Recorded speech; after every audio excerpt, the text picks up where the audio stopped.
নমস্কার। কেমন আছেন সবাই? আজ একটা ঘরোয়া রেসিপি দেখাচ্ছি, দুধ শুক্তো, যেটি আমি আমার মায়ের কাছ থেকে শিখেছি। প্রথমে শুক্তোর ভাজা মশলাটা করে নেব। কড়া গরম করে তাতে ৫ ফোড়ন, রাঁধুনি আর কালো সর্ষে দিয়ে ভালোভাবে একটু শুকনো খোলায় ভেজে নেব।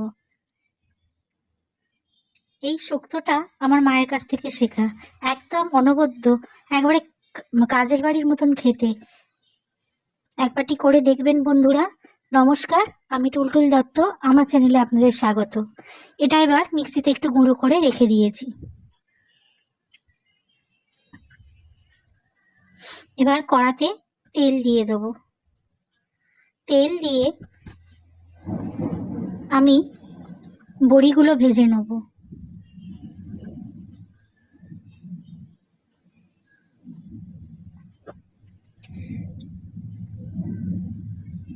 আমাদের বাড়িতে যারাই শুক্তো খেয়েছে তারাই বলেছে একবারে কাজের বাড়ির মতন শুক্তো, সবাই খেতে পছন্দ করে। আর এই শুক্তো হলে কেউ কিচ্ছু আর লাগবে না,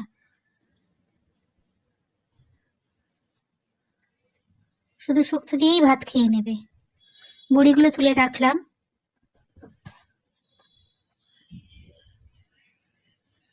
এবার এই তেলেতেই আমি কিছু সবজি ভেজে নেব।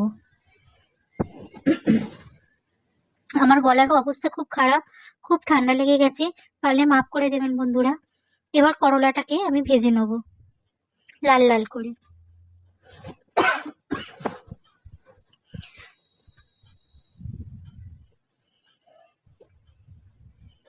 খুব কষ্ট হচ্ছে ভয়েস ওভার দিতে, কিন্তু তবুও দিচ্ছি।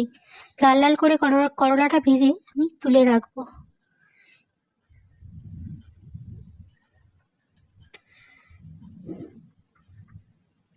আশা করি আপনারা সবাই ভালো আছেন। আমার এই রেসিপিটা আপনারা একবারটি করে দেখুন, আপনাদের নিশ্চয়ই ভালো লাগবে। এবার কিছুটা পটল ছিল, সেই পটলগুলোও ভেজে নেব। অনেক সময় হয় কি, আমার ঘরেতে কিছু কিছু সবজি বেঁচে যায়, তখন আমি কি করি, শুক্তো করে ফেলি। যেমন আজকে করলাম, এই দুটো পটল ছিল, একটু গাজর ছিল, একটু মূলো ছিল, একটু শিম ছিল। সেগুলো কি করব, ছেলেরা তো খাবে না, স্বামী খাবে না, তাদের নানান বাহানা। কিন্তু শুক্তো যদি করে দিই, তারা ঠিক খেয়ে নেবে।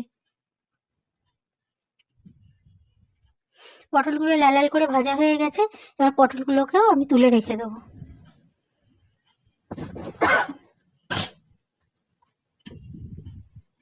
এবার এই তেলেতেই ৫ ফোড়ন ও তেজপাতা ফোড়ন দিয়ে দেবো।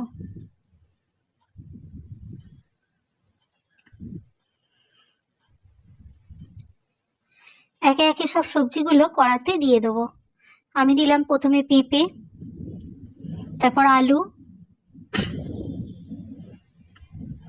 এরপর মূলো, গাজর, বিনস, শিম, সব দিয়ে ভালোভাবে নেড়ে ছেড়ে লাল লাল করে ভাজবো।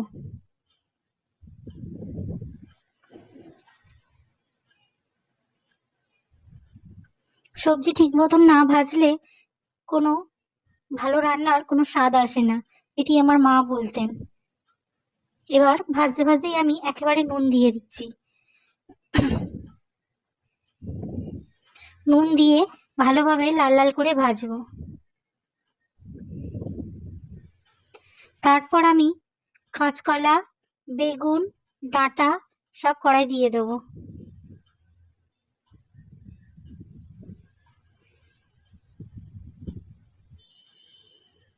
দিয়ে আবারও নাড়াচাড়া করব। এরপর পটলগুলোও দিয়ে দেবো। পটলগুলো দিলাম, কারণ পটলগুলোতে একটু যাতে নুনটা যায়, কারণ আগে আমি নুন দিয়ে দিয়েছি। এবার সর্ষে, পোস্ত ও রাঁধুনি বাটা আমি মিক্সিতে একটু বেটে দিয়ে দিয়েছি, তার সাথে আদাও দিয়েছি। আদা, সর্ষে, রাঁধুনি, পোস্ত একসাথে বেটে মিক্সিতে দিয়ে ভালোভাবে নাড়াচাড়া করব।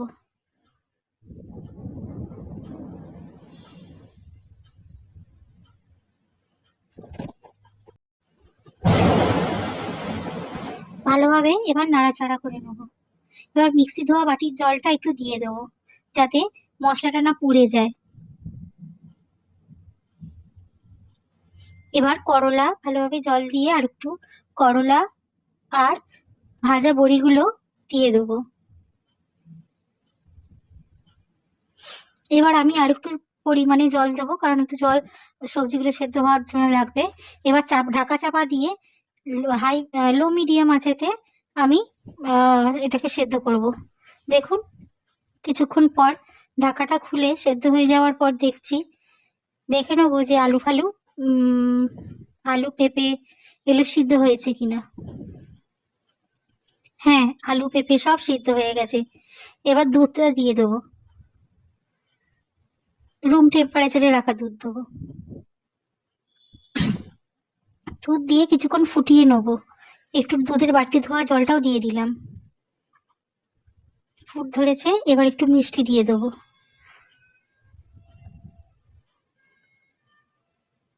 এইভাবে দেখুন ফুটিয়ে নিয়েছি। আমার প্রায় শেষ হয়ে এসছে শুক্তোটা। ভালোভাবে সিদ্ধ হয়ে যাওয়ার পর এবার এই আগে যে ভাজা মশলাটা, সর্ষে, রাঁধুনি আর পাঁচফোড়ন গুঁড়োটা শুকনো কলায় ভেজে নিই, ওই শুকনো কলায় ভাজা মশলাটা এবার দিয়ে দেবো।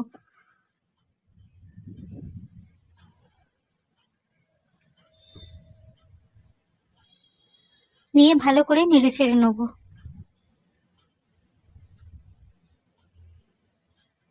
এবার একটু ঘি দিয়ে দেবো শেষে। ঘি না হলে শুক্তো হয় বলুন তো? একটু দড়াঝাতেই দিচ্ছি, কিছু বলবেন না।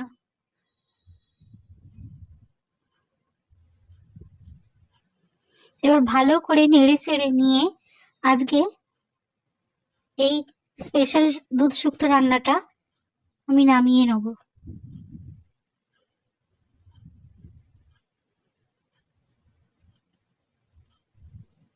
একটি পাত্রে ঢেলে নিয়ে কিছুক্ষণ স্ট্যান্ডিং টাইমে আমি রেখে দেবো। আপনারা কিন্তু অবশ্যই করে খেয়ে বলবেন আমার এই শুক্তোটা কেমন হয়, কেমন লাগলো, ঠিক এইভাবে যেভাবে আমি করেছি। আজকের মতন আসি, সবাই ভালো থাকবেন। Bye bye.